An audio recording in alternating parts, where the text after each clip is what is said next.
Hi friends, ఎలా ఉన్నారు? నేను మీ హేమంత్. ఈరోజు మన తెలుగు సినిమా అయిన పుష్ప ది రైజ్ మూవీని ఎక్స్ప్లెయిన్ చేసుకుందాం. ఇలాంటి వీడియోస్ మీకు మళ్ళీ కావాలి అనుకుంటే ఇప్పుడు లైక్ చేసి ఛానల్ని సబ్స్క్రైబ్ చేసుకోండి. అలాగే మీకు ఏదైనా మూవీ ఎక్స్ప్రెషన్ కావాలనుకుంటే కామెంట్స్లో మాకు చెప్పండి. ఎక్స్ప్లెయిన్ చేసేందుకు ట్రై చేస్తాం. సో ఇంకేమాత్రం ఆలస్యం చేయకుండా వీడియోలోకి వెళ్ళిపోదాం.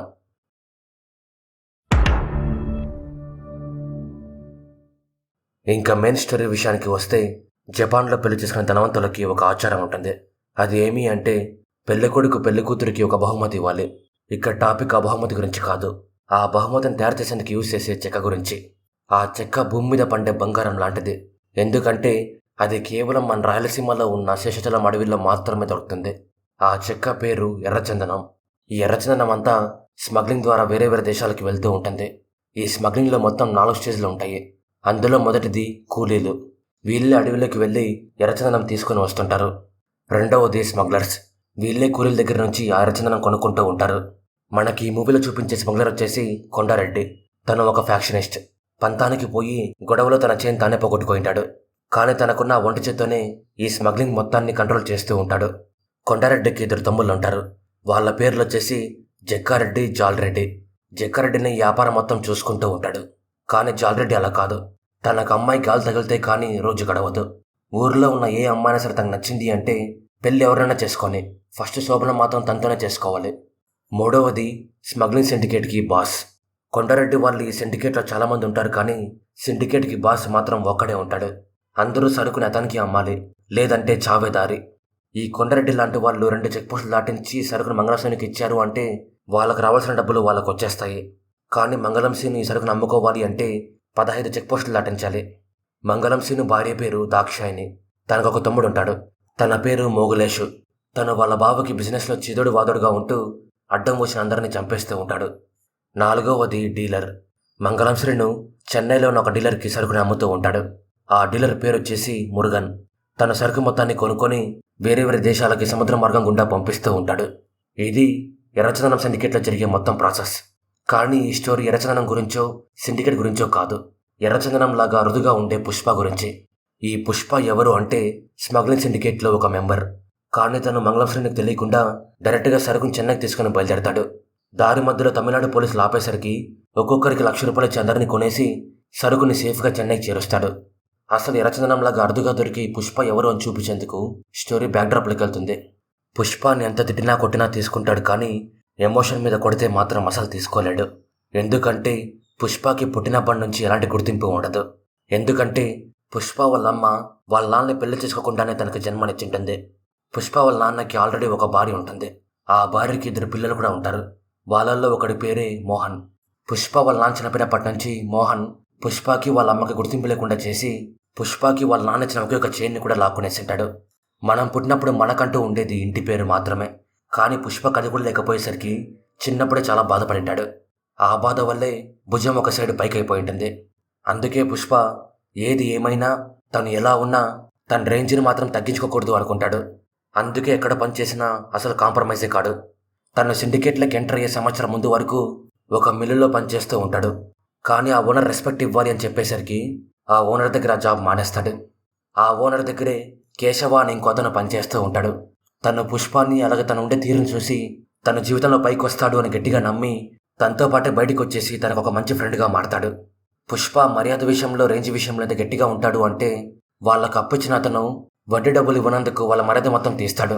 దానికి పుష్ప తన అప్పు మొత్తం తీర్చేసి తన అప్పు తీర్చిన విషయం అతనితోనే ఊరు మొత్తం చెప్పిస్తాడు. పుష్ప పని కోసం వెతుక్కుంటూ ఉన్నప్పుడు స్మగ్లింగ్ గురించి తెలిసి దాంట్లోకి కూలీలాగా ఎంటర్ అవుతాడు. డిఎస్పీ గోవిందప్ప. తన స్మగ్లర్స్ అందరికీ ఒక పీడకల్ లాంటివాడు. తనని దాటి ఎవరూ అంత ఈజీగా సరుకుని తీసుకొని పోలేరు. కానీ పుష్ప తనతో పాటు ఉండే కూలీలందరికీ ధైర్యాన్నిచ్చి గోవిందప్పకి తెలియకుండా సరుకు మొత్తాన్ని స్మగ్లర్స్ దగ్గరికి చేరుస్తాడు. కానీ గోవిందప్ప ఫోర్స్తో అక్కడికి వచ్చి అందరినీ పట్టుకునేకి ట్రై చేస్తాడు. అప్పుడు అందరూ అక్కడి నుంచి పారిపోతుంటే పుష్ప మాత్రం సరుకుండే లారీని తీసుకుని అక్కడి నుంచి పారిపోతాడు. తను కావాలని ఆ సరుకు మొత్తాన్ని బావిలో పడేసి గోవిందప్పకి కావాలని దొరికిపోతాడు.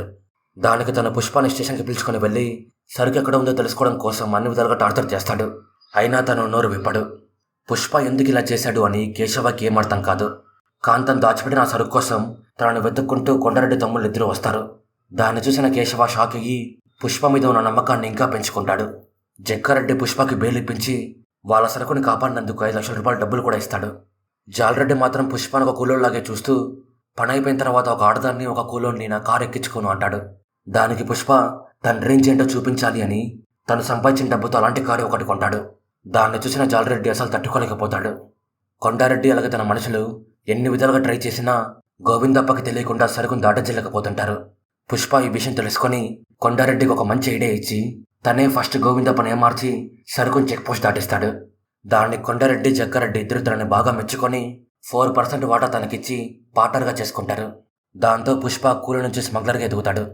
తను కొండారెడ్డితో కలిసినప్పటి నుంచి గోవిందప్ప సరుకుని టచ్ కూడా చేయలేకపోతాడు. పుష్ప ఒక పక్క స్మగ్లింగ్ చేస్తూనే ఇంకో పక్క ఊర్లో ఉన్న పాల కేంద్రాలకి పాలు కూడా సప్లై చేస్తూ ఉంటాడు. అలా ఊర్లోకి వెళ్ళిన ఒకసారి శ్రీవల్లిని చూస్తాడు. తనని చూసిన వెంటనే ప్రేమలో పడి తన కోసమే రోజు ఊర్లోకి రావడం స్టార్ట్ చేస్తాడు. కానీ శ్రీవల్లి మాత్రం తనను దేకను కూడా దేకదు. దానికి పుష్ప బాధపడుతుంటే కేశవ తనని హ్యాపీ చేయడం కోసం శ్రీవల్లి తనను చూసేలా చేయాలి అనుకుంటాడు. ఒకరోజు చిరంజీవి గారి సినిమా రిలీజ్ అవుతుంది. శ్రీవల్లి తన ఫ్రెండ్స్ టికెట్కి డబ్బులు లేక ఏం చేయాలి అని చూస్తున్నప్పుడు కేశవ వాళ్ళకి డబ్బులు ఇచ్చి శ్రీవల్లి మా ఫ్రెండ్ని చూసి నవ్వాలి అని కండిషన్ పెడతాడు. ఇంకో పక్క జాలరెడ్డి శ్రీవల్లిని చూసి తనతో ఎలాగైనా సరే పడుకోవాలి అనుకుంటాడు. కేశవ ఇచ్చిన డబ్బుకి శ్రీవల్లి పుష్పాన్ని చూసి స్మైల్ ఇస్తుంది. దానికి తను చాలా హ్యాపీగా ఫీల్ అయ్యి నువ్వు నన్ను ప్రేమిస్తున్నావా అని తను అడిగేస్తాడు. అప్పుడు తనకు నిజం మొత్తం తెలిసి నా పరువు మొత్తం తీసావు కదా అని కేశవ మీద సీరియస్ అవుతాడు. కానీ ఆ తర్వాత ఎలాగో బ్యాడ్ అయిపోయాం, డబ్బులు ఇస్తే ముద్దు పెడుతుందేమో అడుగు అంటాడు. దానికి కేశవ శ్రీవల్లితో తన ఫ్రెండ్స్తో మాట్లాడి వాళ్ళకి డబ్బులు ఇచ్చి శ్రీవల్లి పుష్పకు ముద్దు పెట్టేందుకు ఒప్పిస్తాడు. శ్రీవల్లి పుష్ప దగ్గరికి వచ్చినప్పుడు ముద్దు పెట్టకుండా నా మొదటి ముద్దు నా భర్తకే పెడతా అని గట్టిగా ఏడుస్తుంది. దానికి తన ఫ్రెండ్స్ తను అక్కడి నుంచి పిలుచుకొని వెళ్ళిపోతారు. కానీ పుష్ప మాత్రం ఆ ముద్దు నాది, తను నేనే పెళ్లి చేసుకుని ఆ ముద్దేదు నేనే ఇస్తా అని కేశవతో అంటాడు. ఒకరోజు గోవిందప్పకి కొండారెడ్డి మనుషులిద్దరు దొరికిపోతారు. వాళ్ళల్లో శ్రీవల్లి వాళ్ళ నాన్న ముండ్రతనం కూడా ఉంటాడు. మంగళంశీను దగ్గర చెన్నైకి వెళ్లాల్సిన 100 టన్నుల సరుకు అలాగే ఉంటుంది. తన దగ్గర పనిచేసే ఒకడు అప్రూవర్గా మారి ఆ సరుకు ఎక్కడ ఉంది అని గోవిందప్పకి చెప్పేసింటాడు. దానికి మంగళంశీను వాడిని చంపేసి సరుకు గోవిందప్పకి దొరకకుండా లొకేషన్ మారుస్తూ ఉంటాడు. అది కొండారెడ్డి లొకేషన్కి రావచ్చు అని గోవిందప్ప అంచనా వేసి తనకు దొరికిన ఇద్దరిని తన వైపుకి మార్చుకుంటాడు. 50 లక్షల రూపాయలు రివార్డు వస్తుంది అని వాళ్ళు కూడా దానికి ఒప్పుకుంటారు. గోవిందప్ప అనుకున్నట్టే మంగళంశీను సరుకు మొత్తం కొండారెడ్డి దగ్గర దాచిపెడతాడు. మంగళంశీను జాలరెడ్డి విషయంలో భయపడుతుంటే కొండారెడ్డి ఈ సరుకు పుష్ప కాపలా కాస్తాడు అని తన్ని మంగళంశీనికి పరిచయం చేస్తాడు. తను పుష్ప దమ్ము చూసి సరుకు సేఫ్గా ఉంటుంది అని నమ్ముతాడు. పుష్ప 2 రోజుల పాటు సరుకేం కాకుండా కాపాడతాడు. కానీ 3వ రోజు గోవిందప్పకి విషయం తెలిసి ఆ లొకేషన్కి బయలుదేరతాడు. ఈ విషయం పుష్ప తెలుసుకొని ఎర్రచందనం ఇక్కడి నుంచి మాయం చేయాలి అనుకుంటాడు. కానీ సరుకంతా నేల మీదే ఉంటుంది. దానికి పుష్ప సరుకు మొత్తాన్ని పక్కన ఉన్న నదిలోకి తోసేసి అవి కొట్టుకొని వెళ్ళిపోకుండా కేశవకి చెప్పి డ్యామ్ గేట్లు క్లోజ్ చేపిస్తాడు. దాంతో గోవిందప్పకి సరుకేం దొరకదు. తన పుష్పతో మాట్లాడుతూ ఇప్పుడు నువ్వే గెలిచావు, కానీ నువ్వు చేస్తున్న ఈ వార్లో నువ్వు ఎంత గెలుస్తావో అంత ఓడిపోతావు అని చెప్తాడు. సిండికేట్కి బాస్ అయిన మంగళంశీను సిండికేట్ మొత్తానికి పార్టీ ఇస్తాడు. ఆ పార్టీకి పోలీసులు పొలిటీషియన్లు అందరూ వస్తారు. ఈ మంగళంశీనుకి వెనకుండి తనకేం కాకుండా కాపాడుతోంది ఎంపీ భూమిరెడ్డి. ఆయనే తన సిండికేట్కి బాస్ చేసి సరుకందరూ తనకే అమ్మాలి అని ఒక సిస్టమ్ ఫామ్ చేసింటాడు. ఈ సిండికేట్లో వచ్చే డబ్బు ఎంపీకి కూడా వెళ్తూ ఉంటుంది. పుష్ప చేసిన పనికి మంగళంశీను చాలా హ్యాపీగా ఫీల్ అయ్యి తనే దగ్గరుండి మరీ తన ఎంపీకి పరిచయం చేస్తాడు. ఆ పార్టీకి వచ్చిన మురుగన్ మనుషులు మాట్లాడుకుంటూ మనం మంగళంశీనికి 1 టన్నుకి 2 కోట్లు ఇస్తాము, కానీ అతను స్మగ్లర్స్ అందరికి 20 లక్షల రూపాయలు ఇస్తున్నాడు అంటూ మాట్లాడుకుంటారు. ఆ మాటలు పుష్ప విని కొండారెడ్డికి విషయం మొత్తం చెప్తాడు. కానీ తనతో మాట్లాడుతూ నాకు మంగళంశీనికి మధ్య చాలా బిజినెస్లు ఉన్నాయి, అందుకు నేను తనతో మాట్లాడలేను, నువ్వే వెళ్ళి తనతో మాట్లాడు, ఒప్పుకుంటే 50-50 షేర్, లేదంటే నువ్వెవరో నేనెవరో అంటాడు. దానికి పుష్ప నేను మాట్లాడితే బాగుండదు అని సైలెంట్ అయిపోతాడు. కేశవ శ్రీవల్లి వాళ్ళ నాన్నతో మాట్లాడుతూ మా పుష్ప రేంజ్ చాలా మారిపోయింది, మా వాడికి మీ అమ్మాయి అంటే చాలా ఇష్టం, తను మోహన్ తమ్ముడు అని చెప్తాడు. దానికైనా బాగా ఆలోచించి పుష్ప మావోడే అని శ్రీవల్లితో పెళ్లిచూపులు ఏర్పాటు చేస్తాడు. శ్రీవల్లి పెళ్లిచూపుల్లో పుష్పాన్ని చూసి షాక్ అయిపోతుంది. కానీ మోహన్ అక్కడికి వచ్చి వాడు మా నాన్నకు పుట్టినా అని చెప్తే నమ్మేస్తారా, వాడు మా నాన్నకు పుట్టాడో లేదా ఇంకెవరికైనా పుట్టాడో ఎవరికి తెలుసు అని తప్పుగా మాట్లాడతాడు. దానికి పుష్పకు చాలా కోపం వచ్చి మోహన్తో గొడవ పడతాడు. ఆ గొడవలో వాళ్ళ అమ్మకి దెబ్బ తగిలేసరికి హాస్పిటల్కి పిలుచుకొని వెళ్తాడు. శ్రీవల్లి కూడా జరిగింది మొత్తం చూసి చాలా బాధపడుతుంది. పుష్ప వాళ్ళ అమ్మకి జరిగిన దానికి బాధపడుతూ నా చిన్నప్పుడు అందరూ నా దగ్గర నుంచి అన్ని లాక్కున్నారు, కానీ అప్పుడు ఏం చేయలేకపోయా, కానీ ఇప్పుడు అలా కాదు, నా జోలికి ఎవడైనా వస్తే వదిలేదే లేదు, నాకు రావాల్సినవని లాక్కుంటా అని ఏ విషయంలోనూ తగ్గేదే లేదు అని ఫిక్స్ అవుతాడు. దానికే స్మగ్లింగ్లో వచ్చే డబ్బులు ఖచ్చితంగా రావాలి అని మంగళం సింగ్కి తెలియకుండా సరుకు మొత్తం చెన్నై చేర్చి తనతో మాట్లాడడానికి ఇంటికి వస్తాడు. అప్పుడే మంగళం సింగ్ ఎవడో ఒక టన్నుకి 50 లక్షలు ఇమ్మన్నాడు అని తనని పుష్ప ముందే చంపేస్తాడు. అయినా పుష్ప భయపడకుండా నాకు ఒక టన్నుకి ₹1,00,00,000 ఇస్తా అని చెప్తేనే సరుకు మీకు ఇస్తా, లేదంటే మురుగన్కి అమ్మేస్తా అంటాడు. దానికి మంగళం సింగ్కి చాలా కోపం వచ్చి తనని చంపేయమంటాడు. కానీ తను అందరినీ కొట్టి అక్కడి నుంచి వచ్చేస్తాడు. ఆ తర్వాత చెన్నైకి వెళ్ళి మురుగన్తో డీల్ మాట్లాడతాడు. మురుగన్ మాట్లాడుతూ, నేను ఎవరితో అయినా డీల్ చేస్తా, నాకు నెంబర్ 1 క్వాలిటీ సరుకు కావాలంతే, ఒక టన్నుకి ₹1,50,000 అని చెప్పి మంగళం సింగ్కి భయపడకూడదు అంటాడు. పుష్ప అన్నిటికీ సరే అని చెప్పి కొండారెడ్డికి ఫోన్ చేసి విషయం మొత్తం చెప్తాడు. ₹1,50,000 అనేసరికి కొండారెడ్డి మంగళం సింగ్ని ఎదిరించాలని ఫిక్స్ అవుతాడు. కానీ పుష్పకి 50% షేర్ ఇవ్వాల్సి వస్తుంది అని తనలో తానే చాలా కోప్పడతాడు. ఎర్రచందనం గురించి గోవిందప్పకి చెప్పిన ఇద్దరి గురించి కొండారెడ్డికి తన మనుషులకి తెలిసిపోతుంది. అందుకు జాలరెడ్డి ఇద్దరిని బాగా కొట్టి ఒకడిని చంపేస్తాడు. కానీ ఇంకొకడు శ్రీవల్లి వాళ్ళ నాన్న అని తెలుసుకొని తనతో పడుకునేందుకు ఇదే మంచి టైం అని, నీకు మీ నాన్న కావాలి అంటే నాతో పడుకో అని శ్రీవల్లితో అంటాడు. దానికి శ్రీవల్లి మంచిగా రెడీ అయ్యి జాలరెడ్డి దగ్గరికి వెళ్లే ముందు పుష్ప దగ్గరికి వస్తుంది. పుష్ప శ్రీవల్లికి నేనంటే ఇష్టం లేదు అనుకుని తనతో సరిగ్గా మాట్లాడు. కానీ తనతో ప్రేమగా మాట్లాడుతూ, నేను జాలరెడ్డితో పడుకున్న తర్వాత ఖచ్చితంగా చనిపోతా, కానీ నేను ప్రేమించిన వాడితో పడుకోవాలనేది నా కోరిక, నాతో ఒకసారి పడుకొని నా కోరిక తీర్చు, ఆ తర్వాత నీ కళ్ళకు కనిపించను అంటుంది. ఆ మాటలు విన్న పుష్పకి చాలా బాధేసి, నువ్వు నన్ను ఇంత ప్రేమిస్తున్నావని తెలిసాక ఎందుకు వదులుకుంటా అని జాలరెడ్డి దగ్గరికి వచ్చి ఏ పార్టీకి ఆ పార్టీ విరిచేస్తాడు. జాలరెడ్డి శ్రీవల్లి ఇక్కడికి వచ్చినప్పుడు ఎవరు తనని డిస్టర్బ్ చేయకూడదు అని తన మనుషులందరినీ బయటికి పంపించేసింటాడు. దాంతో తన పుష్ప కొట్టిన విషయం ఎవరికి తెలియకుండా పోతుంది.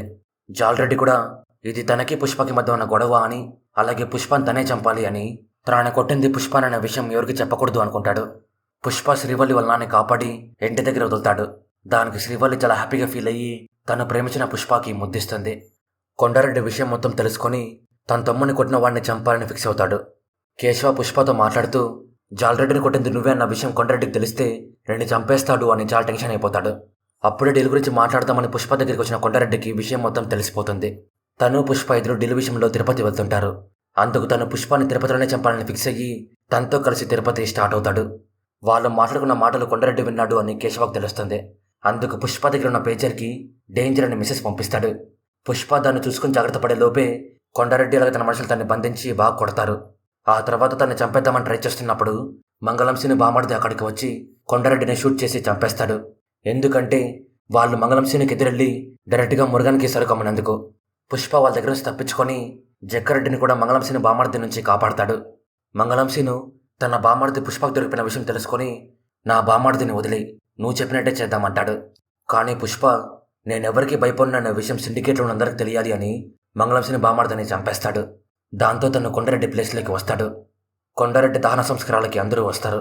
ఎంపీ అందరిని ఒక దగ్గర కూర్చోబెట్టి మాట్లాడడం స్టార్ట్ చేస్తాడు.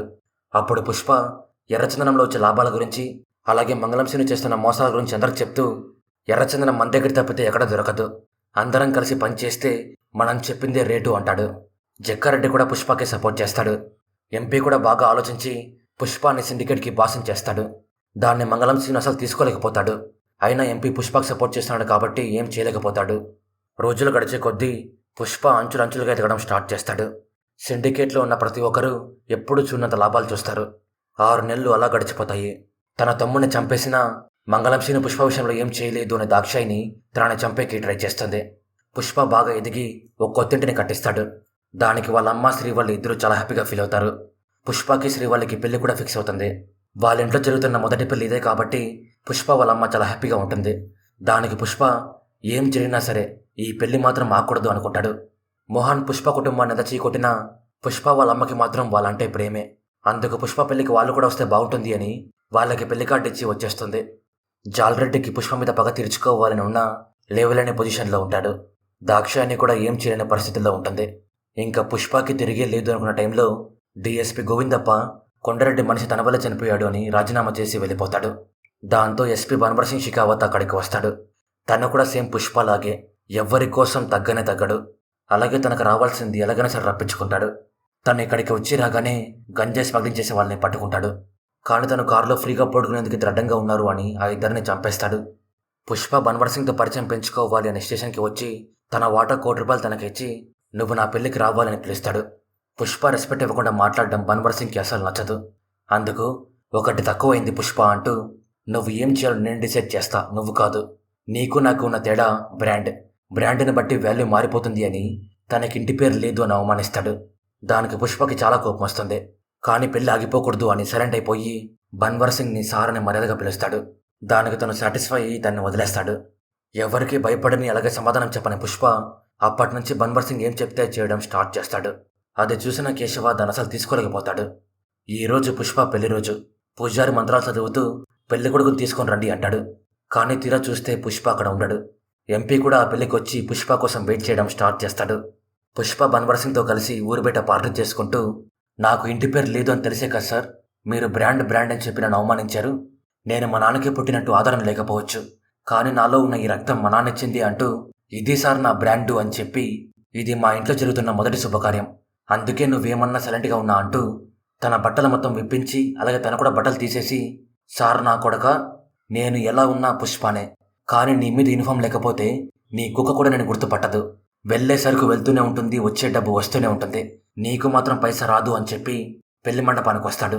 పెళ్లి మండపంలో ఉన్న అందరూ పుష్పాన్ని చూసి ఆశ్చర్యపోతారు. బన్వర్ సింగ్ బట్టలు లేకుండా అలాగే ఇంటికి వచ్చినప్పుడు తన కుక్క కూడా తను గుర్తుపట్టదు. దానికి తనకు చాలా కోపం వచ్చి దాన్ని చంపేస్తాడు. ఆ తర్వాత పుష్ప ఇచ్చిన డబ్బు మొత్తం కాల్చేసి, పుష్ప నా చేతిలో అయిపోయాడు అని ఒక ఈవిల్ స్మైల్ ఇస్తాడు. పుష్ప కూడా వారు ఇప్పుడే స్టార్ట్ అయ్యింది అని బన్వర్ కోసం వెయిట్ చేయడం స్టార్ట్ చేస్తాడు. ఇక్కడ మూవీ ఎండ్ అవుతుంది. తర్వాత ఏం జరిగింది అని తెలుసుకోవడం కోసం నెక్స్ట్ వీడియో వచ్చేంత వరకు వెయిట్ చేయండి. ఆ వీడియో 2 డేస్లో రిలీజ్ అవుతుంది. సో ఇది friends, Pushpa the rise movie గురించి. స్టోరీ మీకు ఎలా అనిపించిందో కామెంట్స్లో మాకు చెప్పండి. మీరు అలా చెప్పడం వల్లే ఇలాంటి స్టోరీస్ మళ్ళీ చేయాలో లేదో మాకు తెలుస్తుంది. మీకు ఈ వీడియో నచ్చింటే మీ ఫ్రెండ్స్తో ఫ్యామిలీతో షేర్ చేయడం మాత్రం మర్చిపోవద్దు. అలాగే మన ఛానల్ని సబ్స్క్రైబ్ చేసుకొని మాకు సపోర్ట్ చేయండి. ఈ వీడియోని చూసినందుకు థ్యాంక్స్. మరో వీడియోతో మళ్ళీ కలుద్దాం. అంతవరకు బాయ్.